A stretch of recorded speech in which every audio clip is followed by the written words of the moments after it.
குணமாக்குகிற கர்த்தர் என்ற தலைப்பிலே இந்த நாளிலே நாம் வேத பாடத்தை தியானிக்க இருக்கிறோம். நாம் அனைவருமே குணமாக்கப்பட்டவர்களாக, குணப்பட்டு கொண்டிருக்கிறவர்களாக, முற்றிலும் சுகமடைந்தவர்களாக, ஆரோக்கியமடைந்தவர்களாக இருக்க வாஞ்சிக்கிறோம். நமக்கு ஆவி உண்டு, ஆத்மா உண்டு, சரீரம் உண்டு. சரீரத்தில் சுகவீனங்கள் நேரிடும் போது நாம் அல்லல் படுகிறோம். ஆவியிலே கலக்கம் உண்டாகும் போது நாம் அல்லல் படுகிறோம். ஆத்மாவிலே விசாரங்கள் பெருகும் போது நாம் அல்லல் படுகிறோம்.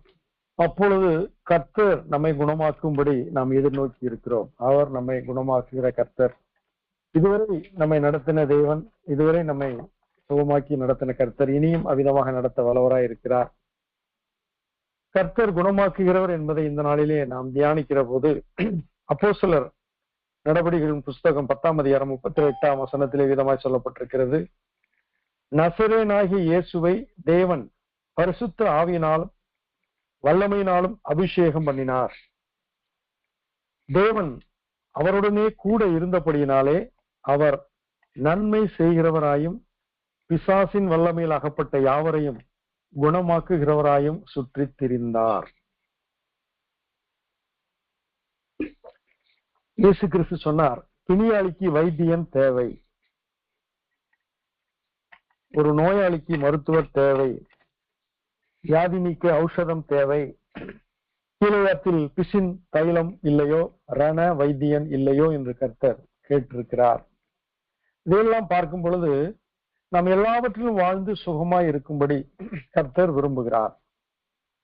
உன் சுக வாழ்வு சீக்கிரம் துளிர்க்கும் என்று சொல்லி நாம் இந்த வசனத்தை அறிந்திருக்கிறோம். ஆனா நம்முடைய வாழ்க்கையில இன்றைக்கு சுகம் இருக்கிறதா? ஆரோக்கியம் இருக்கிறதா? நம்முடைய சரீரத்திலே ஆரோக்கியம், மனதிலே சிந்தையிலே ஆரோக்கியம், ஆவியிலே பரிபூரண ஒரு மகிழ்ச்சியான ஒரு சஞ்சலமற்ற ஒரு ஆரோக்கியம் காணப்படுகிறதா?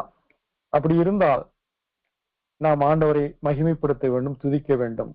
ஒருவேளை நமக்கு சுகம், குணம், ஆரோக்கியம் தேவைப்பட்டால் அதை நாம் இந்த நாளிலே எவ்விதமாய் பெற்றுக்கொள்ள முடியும் என்பதை குறித்து நாம் சிந்திக்க இருக்கிறோம். இயேசு கிறிஸ்து பரிசுத்த ஆவியினாலே அபிஷேகம் பண்ணப்பட்டவர். அவர் பரிசுத்த ஆவியினாலே கன்னி மரியாதை உட்பவித்து பிறந்தவர். அவர் வல்லமையினாலே நிறைந்தவர்.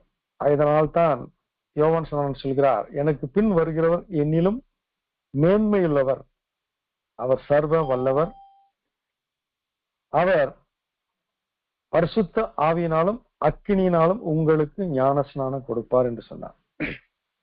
சோ இயேசு கிறிஸ்து அபிஷேகம் பண்ணப்பட்டதன் காரியம் என்னவென்றால், இன்றைக்கு மீட்பை பெற்றுக்கொண்ட நாம், ரட்சிக்கப்பட்ட நாம், தேவனுடைய பிள்ளைகள், தேவனுடைய உடன் சுதந்திரவாளிகள், நியாய தீர்ப்பிலே நாம் எல்லாம் பரிசு பெறப் போகிறவர்கள், நித்திய வாழை சுதந்திரிக்க போகிறவர்கள் என்றெல்லாம் அறிந்தாலும் அவைகளை நாம் மற்றவர்களுக்கு அதே நன்மைக்குள்ளாய் நடத்துகிறோமா? ஒரு நன்மை செய்ய அறிந்தும் அதை செய்யாவிட்டால் அது அவனுக்கு பாவமாய் இருக்கும் என்று சொல்லப்பட்டபடினாலே இன்றைக்கு இத்தனை நன்மைகளை பெற்றிருக்கிற நாம், யாம் பெற்ற இன்பம் பெருக வையகம் என்று சொல்லி ஜனங்களை நாம் அந்த குணமாக்குகிற கர்த்தரண்டை அழைத்து வருகிறோமா? ஒரு திமிர்வாதக்காரன் வியாதிப்பட்டிருந்தான். அவனால் எழ முடியாது, பேச முடியாது. அவனுடைய சரீரம் மட்டும் உயிரோடு இருந்து கொண்டிருந்தது. முற்றிலும் அவன் செயலற்று போனவன். ஆனால் அவனுடைய நண்பர்கள் அவனை தூக்கி கொண்டு வந்தார்கள். அந்த 4 பேருடைய விசுவாசத்தை பார்த்து கர்த்தர் குணமாக்கினார் என்பதை நாம் அறிந்திருக்கிறோம். அதே போலத்தான் இன்றைக்கு திமிர்வாதத்தினால் பீடிக்கப்பட்டவர்கள், பிசாசினால் பீடிக்கப்பட்டவர்கள், ஆரோக்கியமற்றவர்கள், வியாதியஸ்தர்கள், பிணியாளிகள், பாவத்தினாலும் சாபத்தினாலும் வருந்து கொண்டிருக்கிற மக்களை குணமாக்குகிற கர்த்தரிடத்தில் அழைத்து வருவது நம்மேல் விழுந்த கடமை அல்லவா? இந்த ஜனங்களை எனக்கென்று ஏற்படுத்தினேன், இவர்கள் என் துதியை சொல்லி வருவார்கள். என்ன துதி? கர்த்தர் ரட்சிக்கிறவர், கர்த்தர் மன்னிக்கிறவர், கர்த்தர் குணமாக்குகிறவர் என்றெல்லாம் நாம் ஜனங்களுக்கு அறிவிக்கும்படி கர்த்தர் நம்மை ஏற்படுத்தி இருக்கிறார். நம்மை உண்டாக்கினது நோக்கமே அவரை மகிமைப்படுத்த, அவரை துதிக்க, அவரை அறிவிக்க, அவரை அறிந்து அவரை அறிவிக்க. ஆதியாகமம் 3ஆம் அதிகாரம் 15ஆம் வசனத்துல இயேசு கிறிஸ்துவுக்கு ஒரு அவர் இந்த பூமியில பிறப்பதற்கு முன்பாக சொல்லப்பட்ட ஒரு வார்த்தை, ஸ்திரீயின் வித்து, சீட் ஆஃப் உமன்.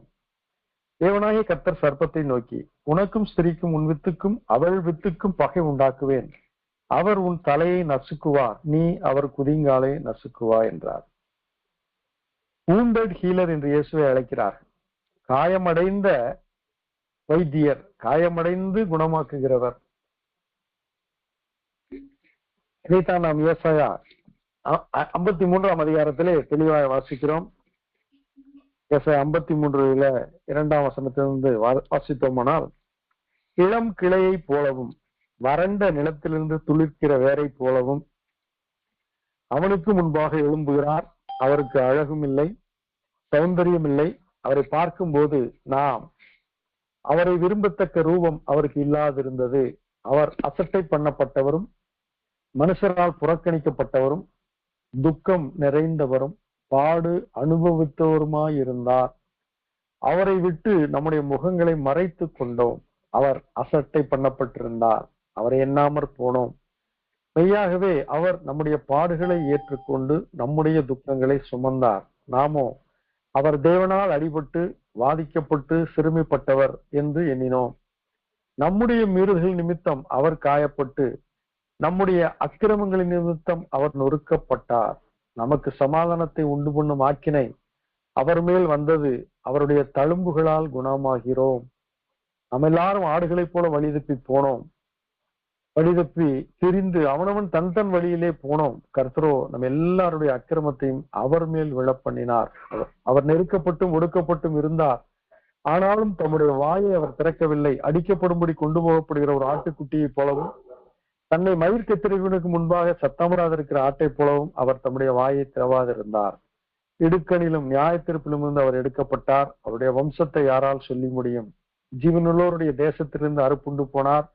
என் ஜனத்தின் மீறுதல் நிமித்தம் அவர் வாதிக்கப்பட்டார். துன்மார்க்கருடைய அவருடைய பிரேத குழியை நியமித்தார்கள். ஆனாலும் அவர் மரித்த போது ஐஸ்வர்யவானோடு இருந்தார்.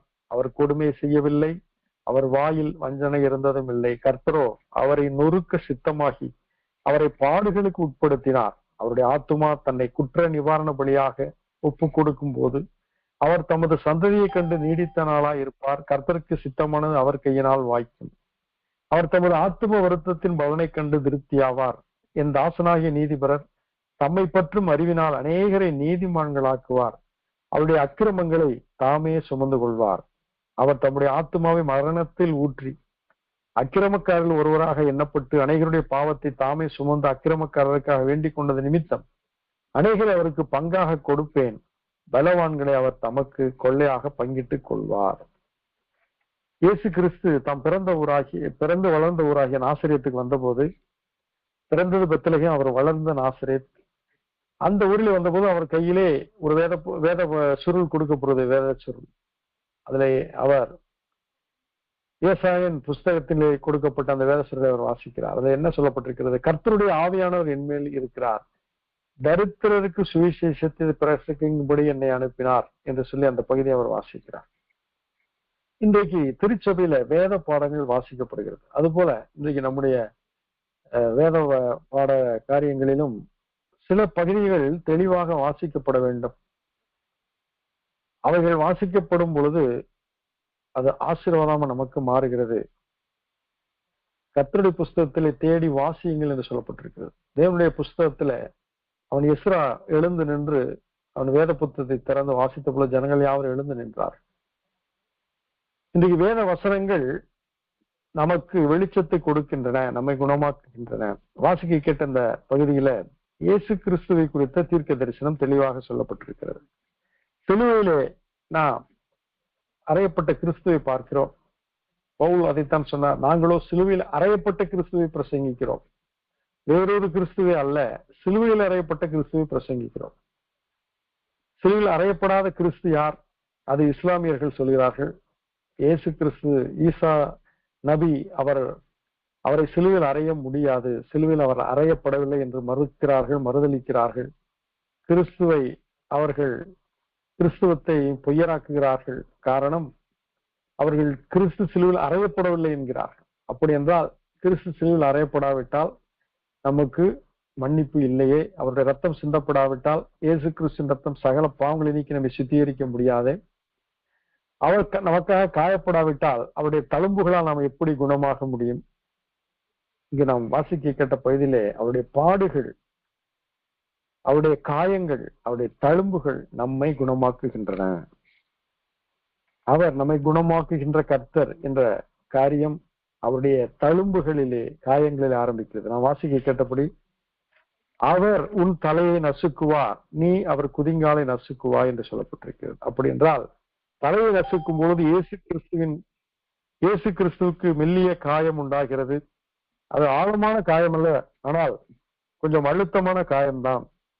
அது சிலுவை, அது சாத்தானை அவர் வென்ற பொழுது அவருக்கு அது ஒரு சாதாரண காயம். பாம்பை காலின் கீழாக அவர் மிதித்து நசுக்கி போட்டார், ஆனால் அவர் காலிலே ஒரு சிறிய காயம் உண்டானது என்று நாம் பார்க்கிறோம்.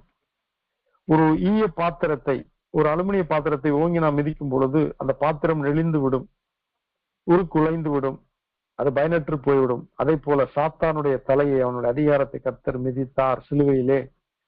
மரணமே உன் கூர் எங்கே, பாதாளமே உன் ஜெயம் எங்கே என்று சொல்லி ஜெயம் எடுத்தார்.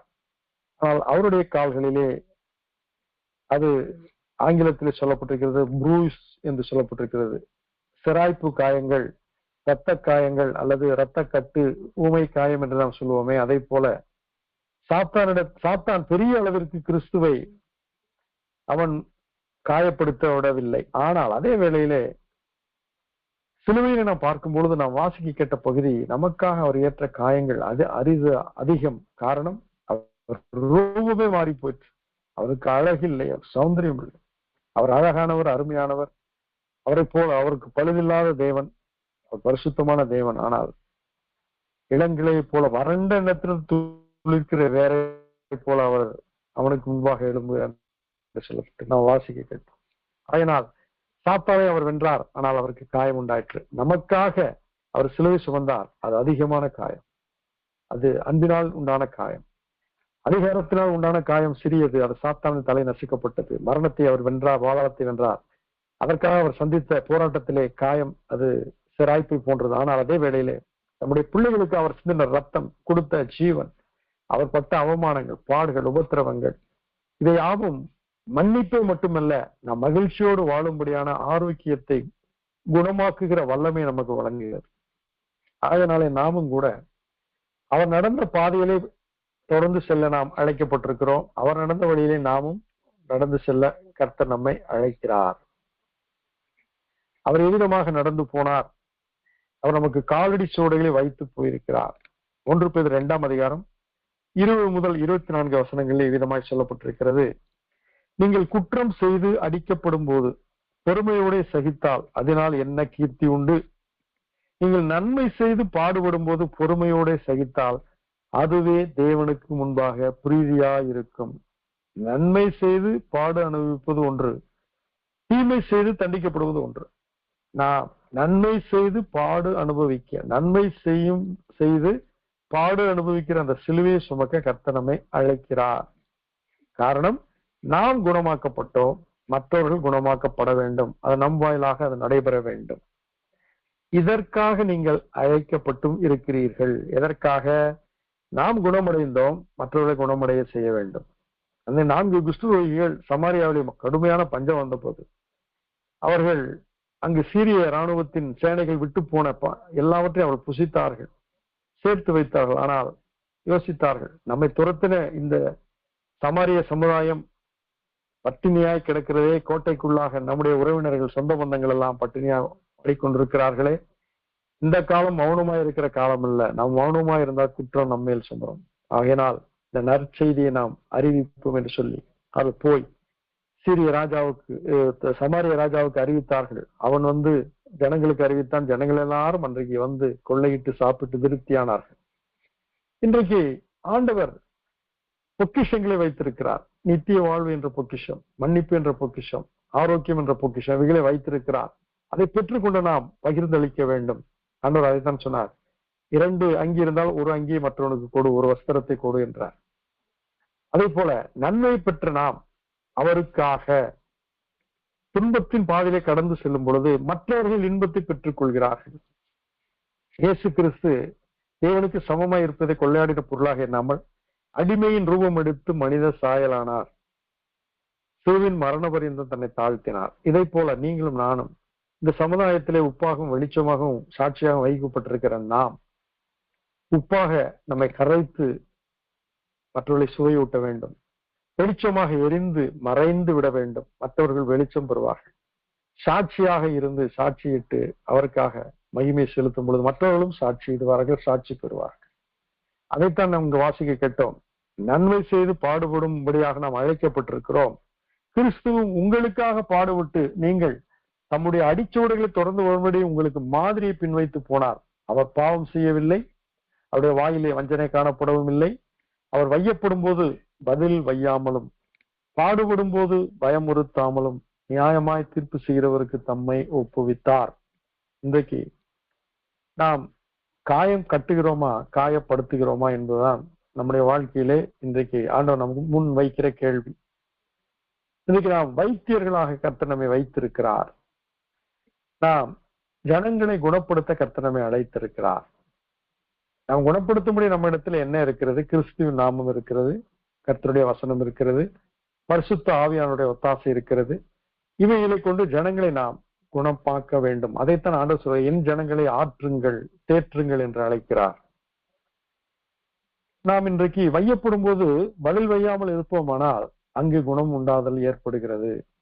நாம் ஒருவர் நம்மை வையும் போது நாம் திருப்பி வையும் பொழுது அவர்களுக்கு காயம் உண்டாகிறது. அதனால் காயப்பட்டு நாம் மற்றவர்களை குணப்படுத்த வேண்டும். wounded ஹீலர் என்பதுதான் கிறிஸ்து இன்றைக்கு நமக்கு வெளிப்படுகிற ஒரு காரியம்.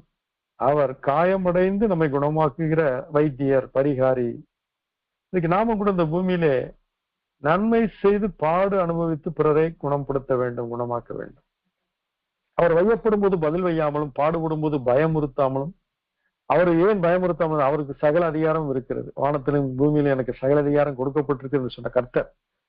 அவர் சொன்னார், நான் என் பிதாவை நோக்கி வேண்டினால் 12 லெஜியோனுக்கும் அதிகமான தூதர்களை அனுப்புவார் என் பிதா, அப்பொழுது இவர்கள் சங்கரிக்கப்படுவார்களே, அதை நாம் செய்யக்கூடாது என்று சொல்கிறார். பாடுபடும் போது அவர் தன்னுடைய அதிகாரங்களெல்லாம் அவர் வெளிப்படுத்தாதபடி தாழ்மையாயிருந்தார். பாடுபடும் போது பயமுறுத்தாமலும் நியாயமாய் தீர்ப்பு செய்கிறவருக்கு தம்மை ஒப்புவித்தார். இன்றைக்கும் கூட நமக்கு எதிராக பேச்சுக்கள், ஏச்சுக்கள், அவமானங்கள் வரும் பொழுது நாம் அமைதியாய் இருந்து ஆண்டவருடைய சமுதிரம், ஆண்டவரே கண்ணோக்கி பாரும், எனக்கு நியாயம் செய்யும், இவர்களை புரிய வைத்தருளும் என்று கேட்கும் பொழுது புரியாமல் அறியாமல் திட்டுகிற அவர்கள் நம்மோடு சண்டைக்கு வருவர்கள் சமாதானமாகி விடுவார்கள். நாம் பாவங்களுக்கு செத்து நீதிக்கு பிழைத்திருக்கும்படி அவர் தாமே தமிழ் சரீரத்தில் நம்முடைய பாவங்களை சிலுவையின் மேல் சுமந்தார். அடுத்த வசன வார்த்தை முக்கியம். அவருடைய தழும்புகளால் குணமானீர்கள். அவருடைய தழும்புகளால் குணமானீர்கள். தேவன் எவ்விதமாய் குணமாக்குகிறார்? ஏதோ மேஜிக் செய்வதல்ல. அவர் தன்னுடைய காயங்களால் நம்மை குணமாக்குகிறார், தன்னுடைய தழும்புகளால் நம்மை குணமாக்குகிறார். அவர் எவ்விதமாக குணப்படுத்துகிறார்? தழும்புகளால் குணமாக்குகிறார், தேவ வசனத்தினால் நம்மை குணமாக்குகிறார், பரிசுத்த ஆவியின் நிறைவினால் குணமாக்குகிறார். சங்கீதம் 107:20 சொல்லுகிறது, அவர் தமது வசனத்தை அனுப்பி அவர்களை குணமாக்கி அவர்களை அழிவுக்கு தப்புவிக்கிறார். வேத வசனம் கால்களுக்கு தீபம், பாதைக்கு வெளிச்சம். அது நம்முடைய சரீரத்திற்கு ஆரோக்கியத்தை உண்டு பண்ணுகிற ஔஷதம். அது தேனிலும் தெளிதேனிலும் மதுரமான ஒரு ஔஷதம். அதை அனுதினமும் நாம் வாசித்து தியானித்து அப்பியாசித்து வாழ்க்கையிலே கை கொள்ளும் பொழுது போகுமிடமெல்லாம் ஆரோக்கியமே, பாயுமிடமெல்லாம் பரிசுத்தமே, சேருமிடமெல்லாம் ஆறுதலே, செல்லுமிடமெல்லாம் செழிப்புதானே என்று பெருமான் செய்ய பாடினது போல, என்னை விசுவாசிக்கிறோட இருதயத்திலிருந்து ஜீவத்தண்ணீர் நதிகள் புறப்பட்டு ஓடு என்றால் அந்த ஜீவத்தண்ணீர் நதிகள் குணமாக்கும், ஆரோக்கியத்தை கொடுக்கும். அந்த வசனம் நம் இருதயத்திலே தங்கும் பொழுது நம் இருதயத்திலிருந்து அவைகள் புறப்பட்டு போகும். அவர் தமது வசனத்தை அனுப்பி அவர்களை குணமாக்கி அவர்களை அழிவுக்கு தப்புவிக்கிறார்.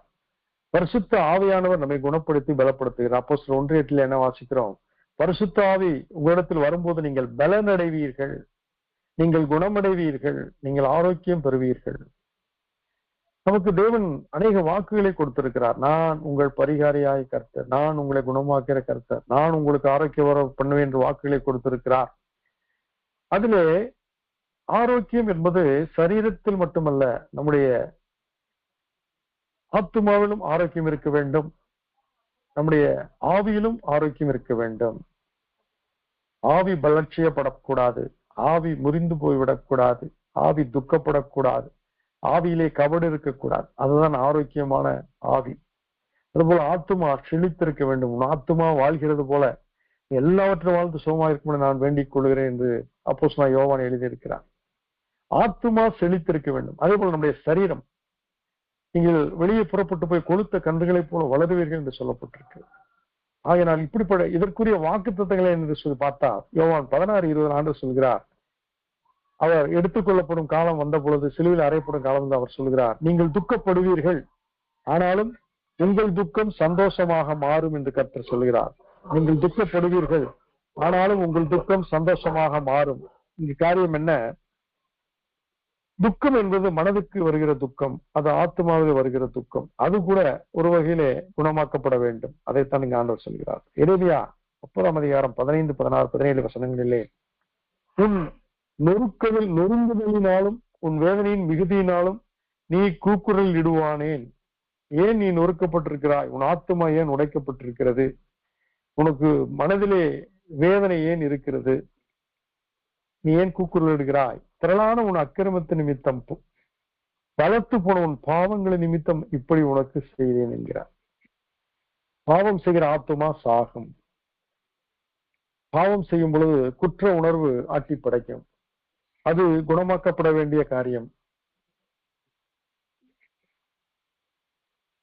16 வசனத்துல எரேமியா 30:16, ஆதலால் உன்னை பட்சிக்கிறவர்கள் யாவரும் பட்சிக்கப்படுவார்கள், உன் சத்துருக்கள் எல்லாரும் சிறைப்பட்டு போவார்கள், உன்னை சூறையாடுகிறவர்கள் சூறையாடப்படுவார்கள், உன்னை கொள்ளையிடுகிற அனைவரும் கொள்ளைக்கு ஒப்பு கொடுப்பேன்.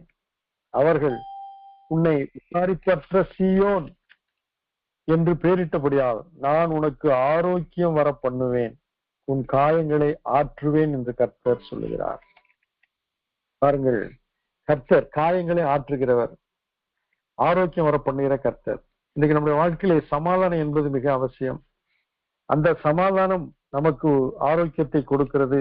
சந்தோஷம் ஒரு ஆரோக்கியத்தின் வெளிப்பாடு, மன நிறைவு, திருப்தி ஆரோக்கியத்தின் வெளிப்பாடு. இவைகளெல்லாம் நாம் குணமாக்கப்பட்டவர்களாய் இருக்கிறோம் என்பதற்கு அடையாளம். யாத்திராகமம் 23 25, 26 வசனங்களிலே, சீனாய் மலையின் கொடுமுடியில் கர்த்தர் இஸ்ரவேலருக்கு மோசே வாயிலாக கொடுத்த காரியம் என்னவென்றால், அவர் உன் அப்பத்தையும் உன் தண்ணீரையும் ஆசீர்வதிப்பார், வியாதியை உன்னிலிருந்து விலக்குவேன் என்று அவர் சொல்கிறார். கற்பம் விழுகிறதும் மலடும் உன் தேசத்தில் இருப்பதில்லை, உன் ஆயுசு நாட்களை பூரணப்படுத்துவேன் என்று வாக்குத்தத்தத்தை இஸ்ரவேல் மக்களுக்கு கொடுக்கிறார். இந்த வாக்குத்தத்தம் இயேசு கிறிஸ்துவுக்கு நமக்கு ஆமென் என்றும் இருக்கிறது. நாம் குணமுறுவதற்கான வழி, ஒருவேளை இன்றைக்கு நம்முடைய சிந்தனையிலே போராட்டம் இருக்கலாம். நமக்கு ஒரு ட்ரபிள்டு ஹார்ட்டா இருக்கலாம், அல்ல ட்ரபிள்டு மைண்ட் இருக்கலாம், அல்லது இல் ஹெல்த்தா இருக்கலாம். இவைகளுக்கான தீர்வை குறித்து நாம் இப்பொழுது சிந்திப்போம். முதலாவது, நாம் மனிதர்களுக்கு செய்ய வேண்டிய காரியங்களை செய்யும் பொழுது நாம் குணமடைகிறோம். ஏசாயா 58 6 முதல் 11 வசனங்கள்ல, அக்கிரமத்தின் கட்டுகளை அவிழ்க்கிறதும் நுகத்தடியின் பிணையல்களை நிகழ்க்கிறதும் பெருக்கப்பட்டிருக்கிறவர்களை விடுதலையாக்கி விடுகிறதும் சகல நுகத்தடிகளும் உடைத்து போடுகிறதும் பசி உள்ளவனுக்கு உன் ஆகாரத்தை பகிர்ந்து கொடுக்கிறதும் துரத்துண்ட சிறுமையானவர்களை வீட்டிலே சேர்த்துக் கொள்கிறதும் வஸ்திரம் இல்லாதவனை கண்டால் அவனுக்கு வஸ்திரம் கொடுக்கிறதும் உன் மாம்சமானவனுக்கு உன்னை ஒழிக்காமல் இருக்கிறதும் அல்லவோ எனக்கு உகந்த உபவாசம். அப்பொழுது விடியற்கால வெளுப்பை போல உன் வெளிச்சம் எழும்பி உன் சுக வாழ்வு சீக்கிரத்தில் துளிர்த்து உன் நீதி உனக்கு முன்னாலே செல்லும், கர்த்தருடைய மகிமை உன்னை பின்னாலே காக்கும். அப்பொழுது நீ கூப்பிடுவாய், கர்த்தர் மறு உத்தரவு கொடுப்பார். நீ சத்தமிடுவாய், இதோ நான் இருக்கிறேன் என்று சொல்லுவார். நுகத்தடியையும் விரல் நீட்டுதலையும் நெபச்சொல்லையும் நீ உன் நடுவிலிருந்து அகற்றி பசி உள்ளவனிடத்தில் உன் ஆத்துமாவை சாய்த்து சிறுமைப்பட்ட ஆத்துமாவை திருப்தியாக்கினால் அப்பொழுது இருளில் உன் வெளிச்சம் உதித்து உன் அந்தகாரம் மத்தியானத்தை போல் ஆகும். கர்த்தர் நித்தமும் உன்னை நடத்தி மகா வறட்சியான காலங்களில் உன் ஆத்துமாவை திருப்தியாக்கி உன் எலும்புகளை நீளம் உள்ளதாக்குவார். நீ நீர்ப்பாய்ச்சலான தோட்டத்தை போலவும் வற்றாத நேரத்தை போலவும் இருப்பாய். எல்லா வாக்குத்தத்தங்களும், எல்லா கேலண்டரிலும், எல்லா வாட்ஸ்அப் மெசேஜும் இந்த வசனம் இல்லாத பார்க்கவே முடியாது. ஆனால் அதற்கு முன்பாக என்ன காரியம்? மனிதர்களுக்கு செய்ய வேண்டிய கடமைகளை நாம் செய்யும் பொழுது தாராளமாக நம் எலும்புகள் நினமுள்ளதாகும். கர்த்தர் நமக்கு ஆரோக்கியத்தை வரப்பண்ணுகிறார். உன் சுக வாழ்வு சீக்கிரத்தில் துளிர்க்கும் என்கிறார். நீ நீர்ப்பாய்ச்சலான தோட்டத்தை போலவும் வற்றாத நீரூற்றை போலவும் இருப்பாய் என்கிறார். எப்பொழுது மேலே சொன்னப்பட்ட காரியங்களை நாம் கவனிக்கும் பொழுது, தேவையுள்ள மனிதர்களுக்கு உதவி செய்யும் பொழுது, நம்முடைய வாழ்க்கையிலே ஆண்டவர் நமக்கு அவர் உதவி செய்கிறார். நம்மை அவர் குணமாக்குகிறார். நம்முடைய சுக வாழ்வை அதை துளிர்க்க செய்கிறார். நாம் வற்றாத நீரூற்றை போல இருக்கிறோம். நீர்ப்பாய்ச்சலான தோட்டத்தை போலும் இருப்போம். எப்பொழுது நாம் பிறருடைய தேவைகளை சந்திக்கும் பொழுது. ஆகினால் மனிதர்களுக்கு செய்ய வேண்டிய கடமைகளை, வீட்டிலே செய்ய வேண்டியவர்களுக்கு வேண்டிய கடமைகளை, மனைவிக்கு கணவன் செய்ய வேண்டிய கடமைகளை, கணவனுக்கு மனைவி செய்ய வேண்டிய கடமைகளை, பிள்ளைகளுக்கு பெற்றோர் செய்ய வேண்டிய கடமைகளை செய்யும் பொழுது, அது மட்டுமல்ல சமுதாயத்திலே தேவையுள்ள நபர்களுடைய தேவைகளை சந்திக்கும் பொழுது ஆண்டவர் சொல்வார், நான் பசியாயிருந்து எனக்கு போஜனம் கொடுத்தீர்கள், நான் தாகமாயிருந்தேன் தாகம் தீர்த்தீர்கள், நான் வஸ்திரம் இல்லாதிருந்து எனக்கு வஸ்திரம் கொடுத்தீர்கள், நான் அந்நியனா இருந்து என்னை சேர்த்துக் கொண்டீர்கள், நான் சிறையில் இருந்து என்னை பார்க்க வந்தீர்கள், நான் வியாதியாயிருந்தேன் என்னை விசாரித்தீர்கள், இந்த சிறியவர்கள் ஒருவனுக்கு எதை செய்தீர்களோ அதை எனக்கே செய்தீர்கள், வாருங்கள் என் பிதாவினால் ஆசீர்வதிக்கப்பட்டவர்களே என்று சொல்லி பரலோகத்திற்கு ஆண்டவர் அழைத்து செல்கிறார். எப்பொழுது தேவைகளை சந்திக்கிற நபர்களாக நாம் இருக்கும் பொழுது, இந்த பூமியிலே நாம் குணப்படுத்தப்பட்டவர்களாய், ஆரோக்கிய சட்டைகளால் மூடப்பட்டவர்களாய், சுக வாழ்விலே வாழ்கிறவர்களாய் இருக்கிறோம். இரண்டாவதாக நமக்கு நாமே செய்ய வேண்டிய காரியம் என்ன? முதலாவது மனிதர்களுக்கு என்னென்ன செய்ய வேண்டும், நம்ம அப்பொழுது குணமடைகிறோம் என்று பார்த்தோம். நமக்கு நாமே செய்ய வேண்டிய காரியம் யாக்கோபு 5ஆம் அதிகாரம் 14-16 வசனங்கள். உங்களுக்கு ஒருவன் வியாதிப்பட்டால் அவன் சபையின் மூப்பர்களை வரவழைப்பானாக, அவர்கள் கர்த்தருடைய நாமத்தினாலே அவனுக்கு எண்ணெய் பூசி அவனுக்காக ஜெபம் பண்ண கடவர்கள். அப்பொழுது விசுவாசம் உள்ள ஜெபம் பிணியாளியை ரட்சிக்கும், கர்த்தர் அவனை எழுப்புவார், அவன் பாவம் செய்தவன் ஆனால் அது அவனுக்கு மன்னிக்கப்படும். ஏற்கனவே நான் சொன்னபடி ஒரு திமிர்வாதக்காரன் இருந்தான். அவனால் செயல்பட முடியாது, எழும்ப முடியாது, உண்ண முடியாது, அவனால் ஒரு காரியத்தையும் செய்ய முடியாத காரணம் அவன் முழுமையாக பக்கவாதத்தினால் பாதிக்கப்பட்டவனாய் இருக்கிறான். இப்பொழுது அவன் மரணத்தை நோக்கி பயணப்பட்டுக் கொண்டிருக்கிறான். ஆனால் அவனுடைய நண்பர்கள் இயேசு கிறிஸ்துவிடம் அவனை அழைத்து கொண்டு வந்தால் சோமாக்கியோடு வந்து அறிந்து அழைத்து வருகிறார்கள். அதை நாம் பார்க்கிறோம். அப்பொழுது கிறிஸ்து அவனை பார்த்தவுடனே சொல்ற காரியம், மகனே திடன் கொள், உன் பாவங்கள் உனக்கு மன்னிக்கப்பட்டது என்கிறார். என்ன காரியம்? அந்த வியாதியின் அடிப்படை அடித்தளம் என்னவென்றால், அவன் இப்படி பக்கவாதத்தினால் பாதிக்கப்பட்டதற்கு அவனுடைய தனிப்பட்ட பாவங்கள் தான் காரணம். இன்றைக்கு அநேக வியாதிகள் தனிப்பட்ட மனிதர்களுடைய பாவங்களால் வருகிறது. பாவத்தின் சம்பளம் மரணம். அந்த மரணத்தை நோக்கி இந்த வியாதிகள் இழுத்து கொண்டு போகின்றன. மனிதன் பாவம் செய்யும் பொழுது அவனுடைய சரீரம் பாதிக்கப்படுகிறது. உதாரணமாக ஒரு மனிதன் கோபத்தையும் மன்னியாமலும் இருக்கும் பொழுது அவனுடைய இன்டெஸ்டைன் பகுதிகள், குடல் பகுதிகள் பாதிக்கப்படுகின்றன. அதிகமான ஒரு சுரப்புகள் சுரந்து அவன் குடல் புண்களாகிறது, இரைப்பை புண்களாகிறது, அவனுக்கு சரியான பசி வராதபடி மாறி போகிறது. காரணம் அவனுடைய உணர்வுகள் அவனுடைய உடலை பாதிக்கின்றன. கோபம் நிஷ்டூரம் உள்ளது. பொறாமையோ என்றால் அது எழும்புரிக்கு என்று சொல்லப்படுகிறது. பொறாமையோ என்றால் அதற்கு முன் இருக்கத்தக்கவன் யார்? பொறாமையோ எலும்புரிக்கு. பொறாமை உள்ளவர்கள் எலும்பெல்லாம் உருகி போகும் என்கிறார். காரணம் இந்த உணர்வுகள், தீய உணர்வுகள், பாவ உணர்வுகள் ஒரு மனிதனுக்கு வியாதியை கொண்டு வருகின்றன.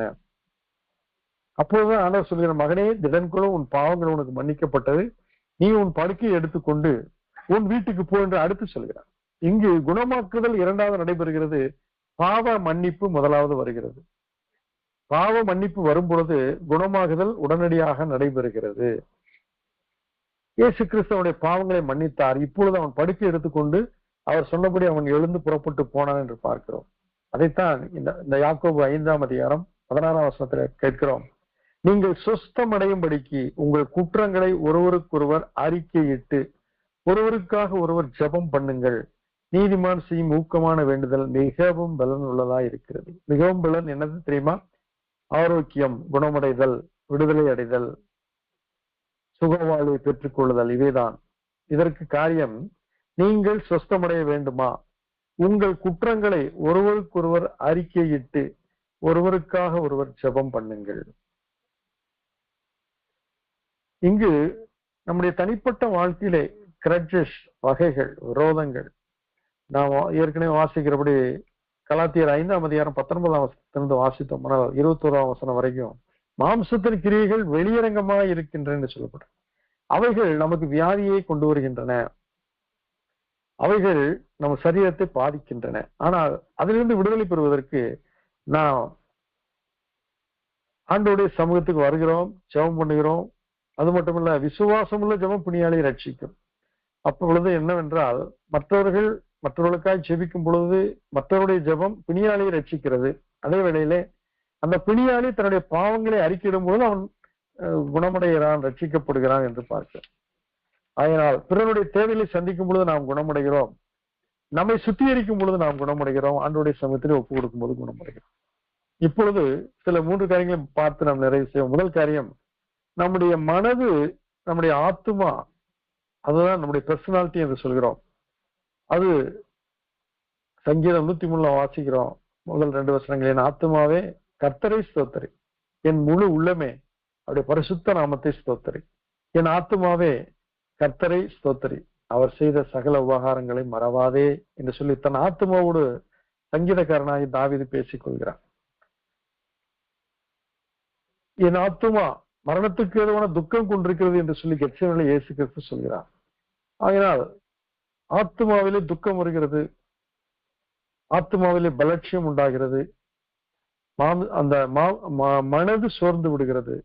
மனதையும் இங்கு சேர்த்துக் கொள்ளலாம், நம்முடைய தனிப்பட்ட ஒரு பர்சனாலிட்டியை சேர்த்துக் கொள்ளலாம். அந்த ஆத்துமா என்ற காரியத்துல நம்முடைய சிந்தையையும் நம்முடைய மனதையும் ஒன்றாக வைத்து பார்ப்போம். இன்றைக்கு வாலிபன் தன் வழி எதனால் சுத்தம் பண்ணுவான், உங்களுடைய வசனத்தின்படி தன்னை காத்துக் கொள்வதனால் தானே. எங்களுக்கோ கிறிஸ்துவின் சிந்தை உண்டாயிருக்கிறது என்று பவுல் சொல்கிறார். கிறிஸ்துவின் சிந்தை நமக்கு உண்டாயிருக்கிறதா? அது மிக அவசியம். கிறிஸ்துவின் சிந்தை என்ன தெரியுமா? பாடுபடும் சிந்தை, நன்மை செய்து பாடுபடுதல், தீமை செய்தல், பிறருக்காக, குடும்பத்துக்காக, கணவன் மனைவிக்காக பாடுபடுதல், மனைவி கணவனுக்காக பாடுபடுதல், பெற்றோர்களுக்காக பிள்ளைகள் பாடுபடுதல், பிள்ளைகளுக்காக பெற்றோர்கள் பாடுபடுதல். இந்த சமுதாயத்திலே மற்றவர்களுக்காக அவர்கள் நன்கு வாழும்படியாக நாம் பாடுபடும் பொழுது நம்முடைய மனதிலே துக்கங்கள் வரத்தான் செய்யும். ஆனால் அவைகளை நாம், அது மற்றொரு குணமடைவதற்காக நாம் படுகிற துக்கம். அதே வேளையிலே நம்முடைய தனிப்பட்ட வாழ்க்கையின் விருப்பு வெறுப்புகளின் நிமித்தம் நமக்கு துக்கங்கள் வரும். அதைத்தான் ஆண்டவர் சொல்கிறார், நீங்கள் துக்கப்படுவீர்கள், ஆகிலும் உங்கள் துக்கம் சந்தோஷமாய் மாறும். நம்முடைய ஆத்துமாவிலும் மனதிலும் எப்பொழுதும் கிறிஸ்துவின் ரட்சிப்பின் சந்தோஷம் நமக்கு நிலைத்திருக்க வேண்டும். ரட்சிப்பின் ஊற்றுகளே மகிழ்ச்சியோடு நீங்கள் மொண்டு கொள்வீர்கள் என்று கர்த்தர் சொன்னார். இந்த ரட்சிப்பின் ஊற்று என்பது கிறிஸ்து உடைய ரட்சிப்பு.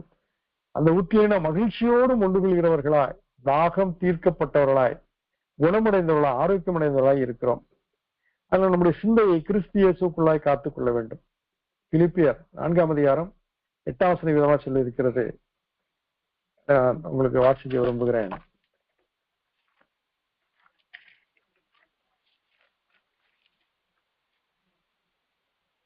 4, 6, 8. நீங்கள் ஒன்றுக்கும் கவலைப்படாமல் எல்லாவற்றையும் குறித்து உங்கள் விண்ணப்பங்களை ஸ்தோத்திரத்தோடு கூடிய ஜபத்தினாலும் வேண்டுதனாலும் தேவனுக்கு தெரியப்படுத்துங்கள். அப்பொழுது எல்லா புத்திக்கும் மேலான தேவ சமாதானம் உங்கள் இருதயங்களையும் உங்கள் சிந்தைகளையும் கிறிஸ்து இயேசுக்குள்ளாக காத்துக்கொள்ளும். கடைசியாக சகோதரரே, உண்மை உள்ளவைகள் எவைகளோ, ஒழுக்கம் உள்ளவைகள் எவைகளோ, நீதி உள்ளவைகள் எவைகளோ, கற்புள்ளவைகள் எவைகளோ, அன்புள்ளவைகள் எவைகளோ, நற்கீர்த்தி உள்ளவைகள் எவைகளோ, புண்ணியம் எதுவோ புகழ் எதுவோ அவைகளே சிந்தித்துக் கொண்டிருங்கள். தீவிரமா இருப்போமானால் நம்முடைய சிந்தை, நம்முடைய ஆத்துமா அது எப்பொழுதும் மகிழ்ச்சியா இருக்கும், பரிசுத்தமா இருக்கும், சமாதானமா இருக்கும், சந்தோஷமா இருக்கும், ஆரோக்கியமா இருக்கும். அது பரிபூரண ஒரு குணமடைந்த ஒரு ஆத்துமாவாக இருக்கும். அதனால் வேத வசனங்களினாலே நம்முடைய ஆத்துமாவை காத்துக் கொள்ள வேண்டும். அடுத்ததாக நம்முடைய இருதயம். இந்த இருதயம் என்பது நம்முடைய அர்ப்பணிப்பை குறிக்கிறது, நம்முடைய வாழ்க்கையின் இலக்கை குறிக்கிறது, நம்முடைய விருப்பு வெறுப்புகளை எல்லாம் குறிக்கிறது. வேதம் என்ன சொல்லி இருக்கிறது?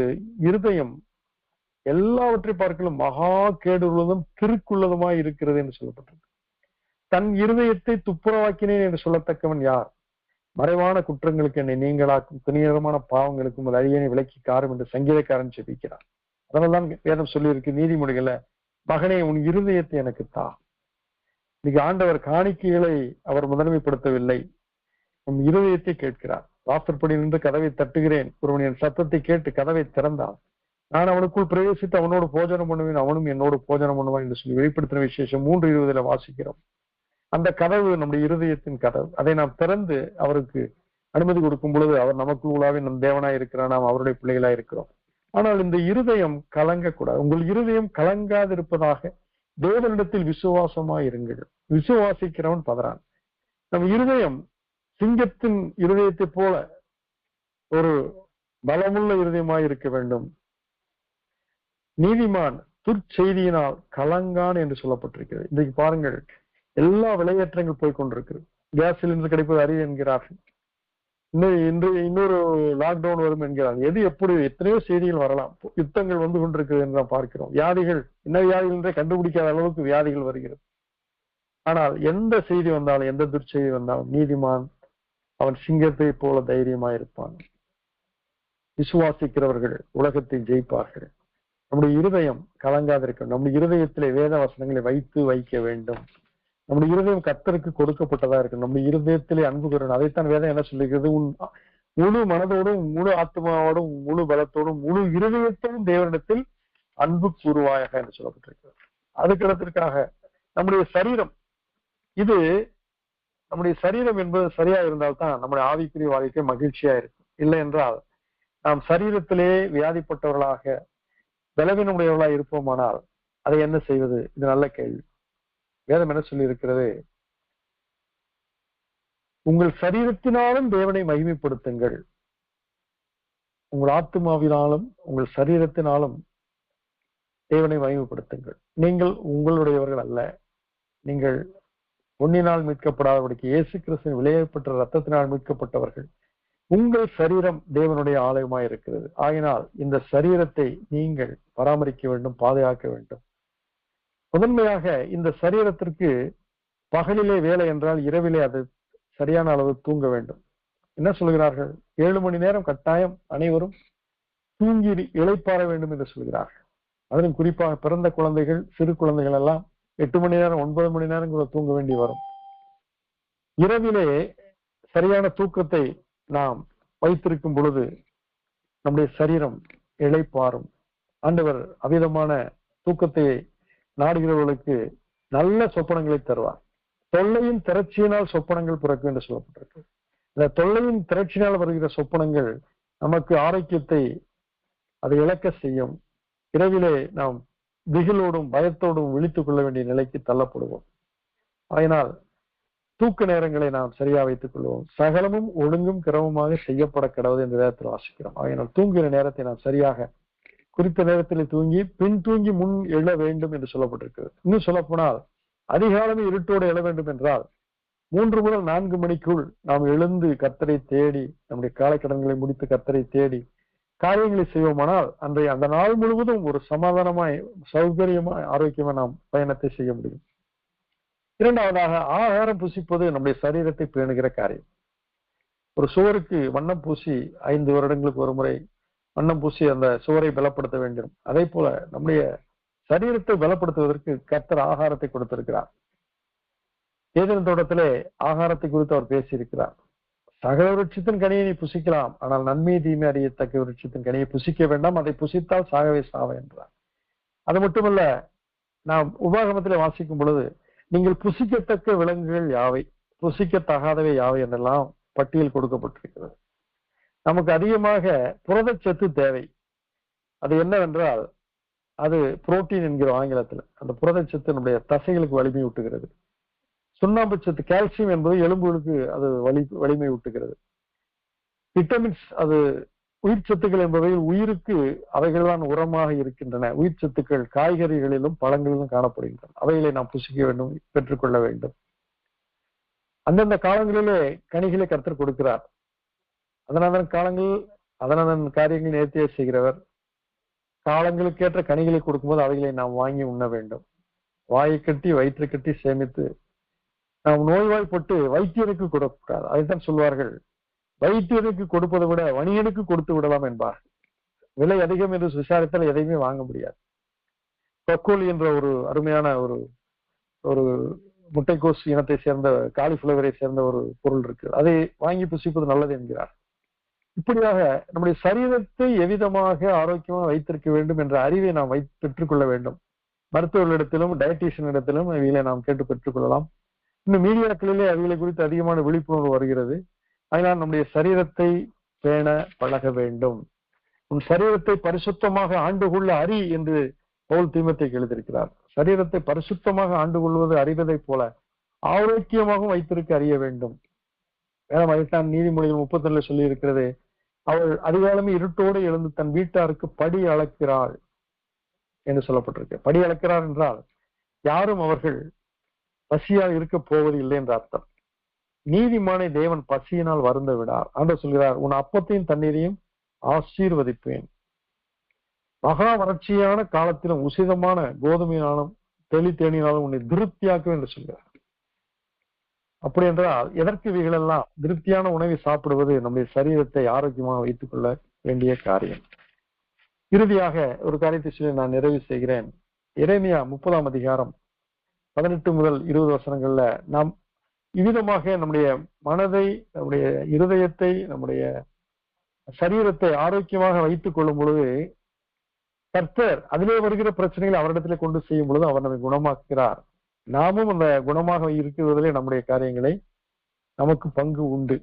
யாருக்கு ரத்தம் கலங்கின கண்கள், யாருக்கு காரணமில்லாத காயங்கள், மதுபானத்தை நாடுகிறவர்களுக்கு தானே என்று பார்க்கிறோம். அப்படி என்றால் சரீரத்தை, கடூரன் தன் சரீரத்தை அலக்களிக்கிறான், மூடன் தன் கைகளை கட்டி கொண்டு தன் சதையை தின்கிறான் என்று சொல்லப்பட்டிருக்கு. அப்படி என்றால் நம்முடைய சரீரத்தை நாமே அதை சரியாக மெயின்டைன் பண்ணாவிட்டால், ஆண்டு கொள்ளும்படி அறியாவிட்டால் என்ன செய்யணும்? கணவன் மனைவியுடைய சரீர பலவீனங்களை அறிந்து மனைவிக்கு ஏற்ற உணவுகளை, உசிதமான பொருட்களை வாங்கி கொடுக்க வேண்டும். பிள்ளைகள் வளர்வதற்கு என்னென்ன பொருட்கள் அவசியம் கட்டாயம் இருக்க வேண்டும். குறிப்பாக தேன், பால், முட்டை போன்றவைகள் வீட்டிலே எப்பொழுதும் இருந்து கொண்டே இருக்க வேண்டும். இன்றைக்கு நட்ஸ் என்று சொல்லுகிறார்கள், விதைகளை சாப்பிட சொல்லுகிறார்கள். அநேக நட்ஸ் இன்றைக்கு வந்திருக்கு, அவைகள் எல்லாம் அருந்துபடி சொல்கிறார்கள். கீரை வகைகளை புசிக்க சொல்கிறார்கள், பழ வகைகளை புசிக்க சொல்கிறார்கள். நம்முடைய வீட்டிலே இவைகள் இருக்கும் பொழுது ஆரோக்கிய சட்டை நம்மை மூடியிருக்கும். நாம் குணப்பட்ட பின்பு நடப்பது என்ன? இதை நாம் பார்ப்போம். எரேமியா 30ஆம் அதிகாரம் 18 முதல் 20 வசனங்களில கர்த்தர் சொல்கிறது என்னவென்றால், இதோ நான் யாக்கோபுடைய கூடாரங்களின் சிறையிருப்பை திருப்பி அவன் வாசஸ்தலங்களுக்கு இரக்கம் செய்வேன். நகரம் தன் மண்மேட்டின் மேல் கட்டப்பட்டு அரண்மனை முன்போல நிலைப்படும். அவைகளிலிருந்து ஸ்தோத்திரமும் ஆடல் பாடலின் சத்தமும் புறப்படும். அவர்களை வர்த்திக்க பண்ணுவேன், அவர்கள் குறுகி போவதில்லை. அவர்களை மகிமைப்படுத்துவேன், அவர்கள் சிறுமைப்படுவதில்லை. அவர்கள் பிள்ளைகள் முன் போல் இருப்பார்கள். அவர்கள் சபை எனக்கு முன்பாக திடப்படும். அவர்களை ஒடுக்கின யாவரையும் தண்டிப்பேன். நீங்கள் என் ஜனமாய் இருப்பீர்கள், நான் உங்கள் தேவனாய் இருப்பேன். கர்த்தர் நம்மை குணப்படுத்துகிற வைத்தியராய் இருக்கிறார், பரிகாரியாய் இருக்கிறார்.